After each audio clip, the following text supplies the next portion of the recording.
Break के बाद एक बार फिर से स्वागत है आपका। खबरों का सिलसिला शुरू करेंगे और इस वक्त की बड़ी खबर, बलूच विद्रोहियों को बड़ी कामयाबी मिली। बलूचिस्तान के 2 शहरों पर कब्जा हुआ। कलात और मंगोचर शहर पर कब्जा किया गया।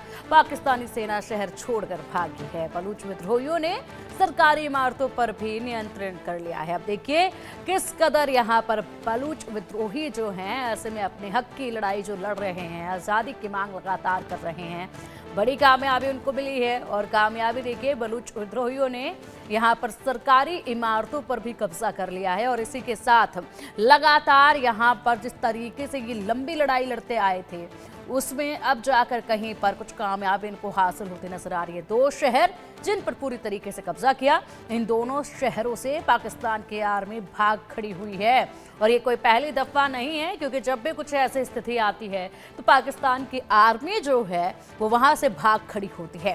बेहद कमजोर है पाकिस्तान की आर्मी, वो यहीं से पता चल पा रही है। जिस तरीके से यहाँ पर अब ये आर्मी जो है जिसको तैनात सिर्फ इसलिए किया गया था कि हालात यहाँ खराब ना हो पाए, किसी भी तरीके से ये जो जमीन है ये हमारे हाथों से निकल ना पाए। लेकिन बड़े अफसोस की बात कि यहाँ पर उस आर्मी को ही खदेड़ दिया, वो आर्मी ही भागने पर मजबूर हो गई। और उसके बाद इन बलूच विद्रोहियों ने यहाँ पर 2 शहरों पर अपना राज जमा लिया है। यानी कि पूरी तरीके से तेजी जो है यहाँ पर देखी जा रही है। हालांकि बलूचिस्तान की जो तमाम जनता है, तमाम नागरिक आवाम है, उनको हिंदुस्तान से भी बड़ी उम्मीदें हैं कि यहाँ पर जो आतंकवाद फैलाया हुआ है पाकिस्तान की आर्मी ने, उसका मुंहतोड़ जवाब जब दिया जाएगा तो कहीं ना कहीं राहत इस तरफ भी देखी जाएगी।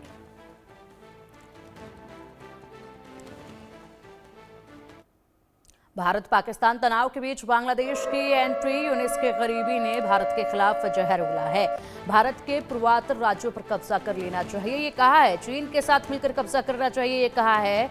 और बांग्लादेश के पूर्व सेना अधिकारी और मुख्य सलाहकार मोहम्मद यूनिस के करीबी सहयोगी ने यह बयान दिया है कि अगर भारत ने पहलगाम आतंकी हमले के जवाब में पाकिस्तान पर हमला किया तो बांग्लादेश को चीन के साथ मिलकर भारत के पूर्वोत्तर राज्यों पर कब्जा कर लेना चाहिए। जिस तरीके से बांग्लादेश ने चीन का नाम लिया है, वाकई में खुद बता रहा है बांग्लादेश की वो कितना कमजोर है, अकेले कोई लड़ाई लड़ नहीं सकता है। हिंदुस्तान का जो एहसान बांग्लादेश पर रहा है, जिसकी वजह से बांग्लादेश को आज़ादी मिली है, बड़े अफसोस और शर्म की बात कि बांग्लादेश को जिसकी वजह से आज़ादी मिली अब उसी के इलाकों पर कब्जा करने की बात कही जा रही है। लगता है अपना इतिहास ये भूल बैठे हैं। लगता है पूरी तरीके से यहाँ पर जो इनकी मानसिकता है वो पाकिस्तानियों की तरह ही हो चुकी है, जिस तरह के बयान अब दे रहे हैं। अब चलिए इसी पर अधिक जानकारी के लिए हमारे सहयोगी रैनिक दत्ता का रुख करेंगे। रैनिक, बड़े अफसोस की बात है किस तरह के बयान सामने आ रहे हैं, जिनकी वजह से इन्हें आजादी मिली, आज उन्हीं के हिस्सों पर ये कब्जा करने की बात कर रहे हैं, उन्हीं के राज्यों पर कब्जा करने की बात कर रहे हैं, वो भी चीन का सहयोग लेकर। यानी खुद ही दिखा रहे हैं कि दमखम हम में तो कुछ है नहीं, तो चीन का सहयोग हर चीज में हमें चाहिए ही चाहिए। हाँ, एकदम देखिए 1971 में जिस तरीके से बांग्लादेश तैयार हुआ था, जिस कारण में बांग्लादेश तैयार हुआ था, उसके पीछे भारत का हाथ है। भारत अगर नहीं रहता तो बांग्लादेश तैयार नहीं होता। मगर अभी जो सिचुएशन भारत और पाकिस्तान दोनों देशों के बीच में एक तनाव का सिचुएशन तैयार है, ठीक उसी टाइम पे ये बांग्लादेशी जो लोग हैं, जो बांग्लादेशी कट्टरपंथी है, वो लोग अभी सोच रहे हैं कि भारत के ऊपर किस तरीके से हमला किया जाए। जो भारत के लिए बांग्लादेश तैयार हुआ था, उसी भारत के खिलाफ में वो लोग अभी बयान दे रहे हैं, वो लोग अभी प्रिपरेशन ले रहे हैं। और जो जिस तरीके का बयान दिया जा रहा है, उसमें साफ कहा जा रहा है कि चीन को सहायता करते हुए, चीन के सहायता से भारत के जो पूर्व हिस्से है उस हिस्से के ऊपर टारगेट किया जाए। यानी फिर से चिकन नेक कॉरिडोर के ऊपर जो टारगेट, वो बांग्लादेश का ये जो कट्टरपंथी है, इनके तरफ से जो चिकन नेक कॉरिडोर के ऊपर नजर रखा गया था, उस नजर के ऊपर ही फिर से सवाल उठाया जा रहा है। और दूसरी तरफ अगर देखा जाए तो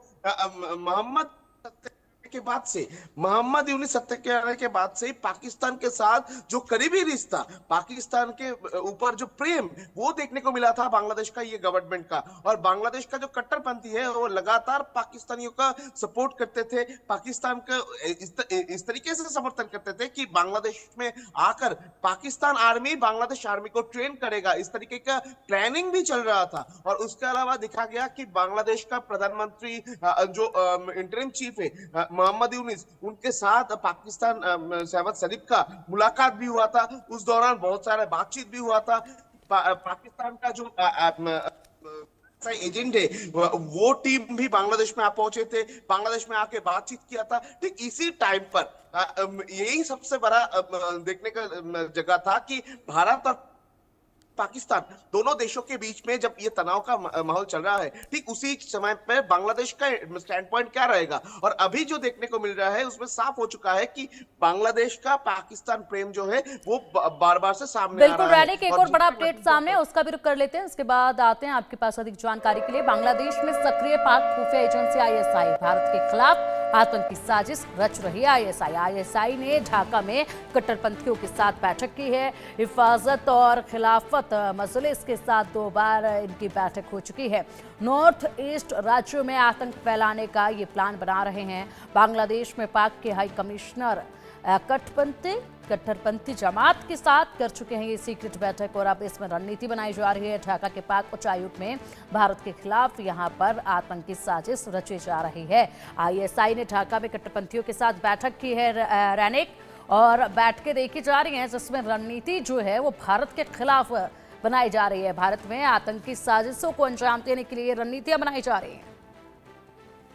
हाँ एकदम देखिए, जैसे कि सूत्रों के हवाले से खबर मिल रहा है कि पाकिस्तान का जो आईएसआई एजेंट है वो उनके तरफ से बांग्लादेश का ढाका यानी बांग्लादेश का जो राजधानी है उस जगह पर बैठ के कट्टरपंथियों के साथ प्लानिंग किया गया है। जिस प्लानिंग के मुताबिक बांग्लादेश का जो उत्तरी साइड है यानी बांग्लादेश का सईदपुर, बांग्लादेश का बेगूरा, ये जो दो जगह का जो एयरबेस, उस एयरबेस को तैयार करने का बात भी उस जगह में उठा था, उस जगह में बातचीत भी हुआ है। क्योंकि ये 2 एयरबेस को इस्तेमाल करते हुए चिकन नेक कॉरिडोर बहुत इजीली एक्सेसिबल है और चिकन नेक कॉरिडोर के ऊपर एक प्रेशर डालने का जो कोशिश वो बांग्लादेश कर सकता है, ऐसा भी एक उम्मीद किया जा रहा है। क्योंकि दूसरी तरफ अगर देखा जाए तो भारत और पाकिस्तान दोनों देशों के बीच में जो तनाव का माहौल चल रहा है, उस तनाव का माहौल में भारत को प्रेशर में डालने के लिए चिकन नेक कॉरिडोर के ऊपर भी प्रेशर क्रिएट कर सकता है बांग्लादेश। और चिकन नेक कॉरिडोर को प्रेशर क्रिएट करने के लिए जो बांग्लादेश का बेगूरा एयरबेस है और सईदपुर का जो एयरबेस है, ये 2 एयरबेस को एकदम मजबूत किया जा रहा है। ये 2 एयरबेस को तैयार रखने के जो प्लानिंग किया जा रहा है। दूसरी तरफ अगर देखा जाए तो बांग्लादेश इसके पहले भी बार बार से बांग्लादेश का जो कट्टरपंथी है उनके तरफ से टारगेट किया गया था कि भारत का जो नॉर्थ ईस्ट सिस्टर यानी 7 सिस्टर, उस 7 सिस्टर को कब्जा किया जाएगा, इस तरीके का बयान दिया गया था। उसके बाद चिकन नेक कॉरिडोर को नष्ट किया जाएगा, इस तरीके का थ्रेट भी दिया गया था। और अभी आईएसआई के साथ मिलके जो जिस तरीके का प्लानिंग बांग्लादेश की तरफ से किया जा रहा है उसमें साफ नजर आ रहा है कि चिकन नेक कॉरिडोर के ऊपर एक थ्रेट तैयार करने का कोशिश मोहम्मद यूनिस का ये जो इंटरिम गवर्नमेंट हो या कट्टरपंथी जो है उनके तरफ से किया जा रहा है। यानी एक तरफ जब भारत और पाकिस्तान दोनों देशों के बीच में तनाव का सिचुएशन चल रहा है, ठीक इस तनाव का सिचुएशन के बीच में ही भारत के ऊपर नया तरीके का एक प्रेशर तैयार करने के लिए पाकिस्तान अभी बांग्लादेश को इस्तेमाल कर रहा है। और जिसके कारण में आईएसआई का जो एजेंट वो ढाका में जाकर बातचीत करते हैं, ढाका में जाके मीटिंग करते हैं कट्टरपंथियों के साथ और उसके बाद ही कट्टरपंथियों की तरफ से इस तरीके का बयान आ रहा है कि भारत का जो पूर्व हिस्से है, जो नॉर्थ ईस्ट के हिस्से है, उस हिस्से को कब्जा किया जाएगा। इस तरीके का बयान भी बांग्लादेश की तरफ से सामने आया जा रहा है। तो एक बात तो साफ हो चुका है कि पाकिस्तान अभी खुद भारत के साथ जब लड़ने के लिए तैयार नहीं है, ठीक उसी टाइम पर भारत का दूसरे तरीके से दूसरे साइड से प्रेशराइज करने के लिए बांग्लादेश को इस्तेमाल कर रहे हैं। बिल्कुल, और ऐसे में